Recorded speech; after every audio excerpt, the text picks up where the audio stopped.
James Harden, which couldn't have gone any better. A little triple-double action for him in his first foray in Brooklyn. There's another guy that had a triple-double over the weekend, Luka Doncic, 36, 16, and 15. Let me just say that again. 36, 16, and 15, though it came in a loss. And this is when you know you've got yourself a superstar. After that stat line, Doncic, not happy. That's on me. The second half, I played terrible. And I think that's on me that game. I shouldn't. I would say I was being selfish a little bit because, I had 30 points in the first half. And that wasn't me in the second half. I got to do way better than that. And that's just on me. I shouldn't be doing this. Jay, I love that. No, look, the real issue for this team is the health of Kristaps Porzingis, will he be the player that everybody expected him to be, that all-star caliber player? And Luka Doncic is going to have these type of performances. He's single-handedly going to have to take his team and drag them into the playoffs. But for them to go to another level, I think also for Doncic to actually have a chance to win MVP, he's going to need help from Porzingis in a massive way. Indeed. Doncic with his 29th career triple-double last night. Back to the NFL, the Rams. Sean. Guac on that Chipotle. Luka, oh man, December, you know what I'm saying, wasn't that bad, but January has been balling out of control. 30, give me that Dallas record, a lot better than it was before. The Mavs down 6 rotational players. They begin a stretch of 5 games in 7 days. However, the Bulls, they lost 4 straight, but they are impressive in this one, Smitty. Yes, indeed, getting out and running. As you can see, Garrett Temple, I love it with Zach LaVine, Kobe White, Garrett Temple, they running with speed. Luka knocking down threes. Want to see a little bit more of that. His percentage has been low. Yes, it has. Under 30% so far. Knocked down 6 in this game. The step back. Oh, yeah, that's true, B. Wood. Oh, yes, man. Listen, that's not been a part of his game that's been strong, but he was knocking it down tonight. And when he hit that shot, there's nothing you can do with it. Zach, tough night at the office. 1 for 8 after 4 straight games of 30. But then Luka going dumb, dancing on top of chariots. Okay. Wait a minute. Hold up. That's on the run. That's gotta be the number 1 play on top 5 plays. Luka the Don with a cigar. How do you defend that? You don't. Lauri Markkanen making his presence known. Quality contributions from the bench as well. 61 points from the Bulls bench, B. Wood. Listen, and that's what it's all about. They can't just sit around and wait for Zach LaVine to score 30 every night. Other people, other guys on that team have to step up. And tonight, it was the whole Bulls bench. Lauri Markkanen, a season-high 29 in the game along with 10 rebounds. Luka, the youngest player in NBA history with a triple-double of 35, 15, and 15. Oh, and by the way, he surpassed Michael Jeffrey Jordan on the all-time triple-double list while wearing those 23s. Luka, this is a lot of words to say that Luka is good, and he puts up numbers very quickly. In his 11th game of the season, he already has 300 points, 11 rebounds, and 100 assists. Like I said, a lot of numbers. All it says is Luka is really good. So we're just looking at what Luka's been able to do. Down 6 players. Obviously, shorthanded right now. But once they're back healthy, how dangerous is this team in the West, Smitty? They're very dangerous because I love the way the other guys are playing, and they all fit. I mean, all the guys are sitting out, they play their role. And with this guy, he gets some easy shots. Porzingis obviously is the key. He's starting to look like he's shaping back into form. But Luka the Don right here, I mean, for a guy to have this type of skill set and command of the basketball right now, and command of his team, it's a treat to watch somebody at that size being able to handle it that way. Because I always say when you're a big point guard, if you never turn your back, that means you have handles. He definitely has handles. B. Wood, is he going to be in the thick of the MVP conversation once it's all said and done? It really comes down to how many wins the Mavericks have. We know his game is going to put him in there, but when you look at the MVP, it's always been a combination of the guy with the best stats combined with the most wins, and right now Dallas is lacking in the wins department. If Luka can get up into the top 3 in the Western Conference, he can possibly be the MVP. But if not, might be looking maybe at old man James. Speaking of old man James, nice segue. I'm so Brooklyn. We needed opportunities, so we took them. So you missed his historic 30-point triple-double with the world's greatest leaders and Dr. Martin Luther King. 5 games on our family of networks. Closed out the night with the Lakers and the Warriors. All times are Eastern.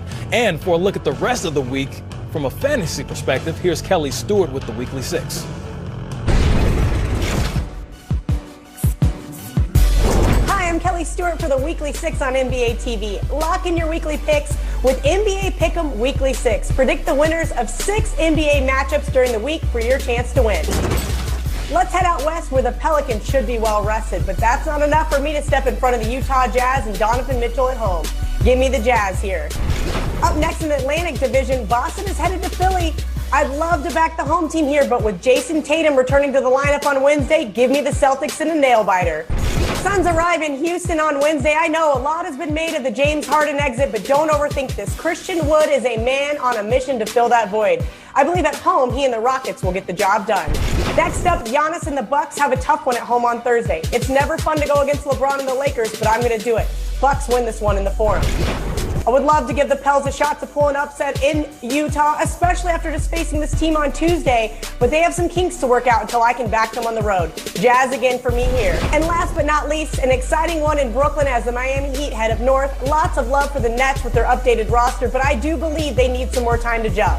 I'll take the more complete unit here with Miami. Don't forget to make your picks at NBA.com/weekly6 for your chance to win. Good luck.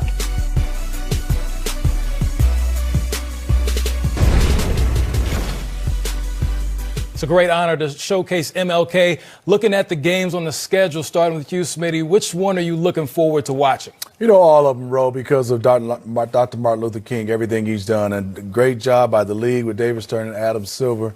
Just honoring him and getting a chance to play on this day is special, so I'm looking forward to all of them. B. Wood, your thoughts? I'm looking forward to seeing the Bucks take on Brooklyn. That's what I want to see. Everybody wants to see these new look Brooklyn Nets. A lot of people have crowned them and said they're already dancing to the Eastern Conference Finals. I want to see what they look like against Giannis. Just to note, Kyrie Irving is listed as questionable after missing 6 games for personal reasons. Will be interesting to see if he gets in the mix and, you know, what they're going to do against the Milwaukee Bucks. I want to see this big three. I want to see them play together. In Studio B, it is Game Time presented by Kia, here to engage, enlighten, and entertain with the 2 champions, Brendan Haywood, Steve Smith, and you know what, Smitty, you could shoot that 3 better than the Clippers could shoot that 3 back in your day. Yeah, I don't know about that, but I can shoot it pretty well. They were shooting basketball. I did lead the league one year in three-point percentage. That's all you need. 40-something%, B-Wood. Take that. Hey, the theme of the show is the threes. We're going to get into that, but right now, the best records in the NBA. You see the Clippers, you see the Pacers. 2 of the top 5 teams in the association went head-to-head on the left coast. And early on, listen, PG, he's been listening to that Roy Jones Jr. Y'all must have forgot. Oh, they going to remember after that. Ooh-wee. PG-13. Going hard against his former team. Steve Ballmer is there for it.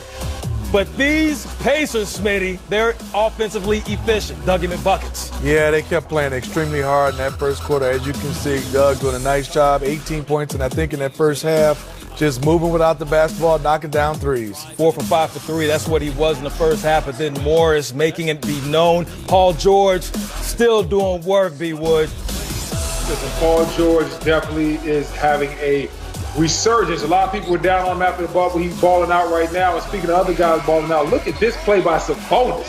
That's just filthy.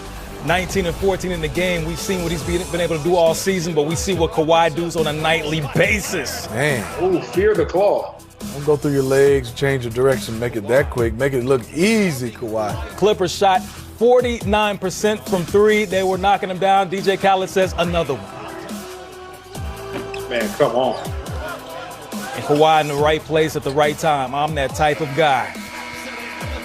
Kawhi, 17 and 7, 5 assists as the Clippers, the 4th consecutive game they've knocked down at least 18 threes, continuing to lead the league in 3-point percentage. Speaking of threes, Bernard, right there, you see him, he had 20. He spoke after the game specifically about their ability to shoot. I mean, we got some of the best stars in the game today, guys that can make plays for other guys. So we're all confident in ourselves, and the main thing is we're confident in each other. And, you know, that's how close we are right now. You know, guys are sharing the basketball. I know we've had some really high assist games, and, you know, we're a really good offensive team. So as long as we hang our hat on the defensive end, offense will take care of itself for us. So that's just what our emphasis has been. And, you know, guys are letting it go. When we have shots, you know, guys aren't turning down open looks, and that's what we need. We need guys to step in there and hit some big shots like that. Clippers so far first in the NBA in three-point percentage, fifth in three-pointers made. That's become their calling card, Smitty. Yeah, I like, as you can see, bodies are moving, ball moving. Zubac doing a nice job, understands. I catch it, I'm throwing to the corners. Double team right here, get the ball out of your hand, and you can see with Luka Kennard out there with also Kawhi Leonard, Malcolm Brogdon couldn't leave Kawhi, left Luka Kennard wide open, and he is shooting it. T. Lue said, be aggressive. Now you have Paul George, as you can see, the cut right now, just the movement. Gets it kicked out to Patrick Beverly. He gets in the act. He knocks down the three. But what I like is these are hockey assists. These are the ball movement. Luka Kennard understands. Throwing it out to Marcus Morris Sr. Now, this was a tough one because he had it rolling. He knocked that one down. But I love the way they are getting out. And, yes, they are understanding great floor spacing. Patrick Patterson knocking it down. They played a little small ball tonight without Serge Ibaka, but it paid off for the Clippers tonight. 27 assists tonight for the Clippers as they continue to make things happen offensively. Speaking of offensively with the Clippers, we know that they've been effective and efficient when it comes to shooting the three, but B. Wood, this bench is something special as well. The bench is something special as well. They got the best performance that they've seen all year out of Marcus Morris.